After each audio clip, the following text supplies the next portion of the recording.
কিতা বড়টা নিলে কয় লাখ? বড় কত? 1 লাখ। 1 লাখ 1 লাখ বাতিছি নি? বাতিছি। হ্যাঁ পায়রা ভান্নি, হ্যাঁ পায়রা ভান্নি। পাইরা পাননি? হ্যাঁ, আর এই যে মাঝখানটা কত? মাঝখানেরটা মাঝখানটা 1.5 লাখ। এটা কম হইতো না? কম নাই। এই ধরনের জায়গা আছে, এই যে 1.5 লাখ টাকার দেখছেন, এই যে টেনে দিলাম দেন 1.5 লাখ। তুমি কত কত? আর এই সাদাটা কত? সাদাটা 30,000।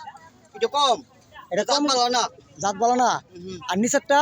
নিচেরটা বেড়াইলা বেড়াইলা নিচেরটা বেড়াইলা। বেড়াইলা। আর ওই যে যেটা উঠছে যেটা এটা টাকা 3 লাখ। এটা নাম্বা এটা লম্বা মোড়া বেশি। মুড়া বেশি বাতিছি নি? বাতিছে। 7 লাগবো? 7 লাগবো। সেই 7 সেই সাত সেই 7। পাইলে খাইবা না এই যে এই যে কটা দেখছেন বাঘের মতন বয়ে লিছে দেন, এই যে হ্যাঁ এটা আমার ভাই বেছে। হ্যাঁ ভাই বেছেন আপনি? হ্যাঁ ফোন দিলে পাওয়া যাবো? পাওয়া যাবে। আচ্ছা ওকে, ধন্যবাদ।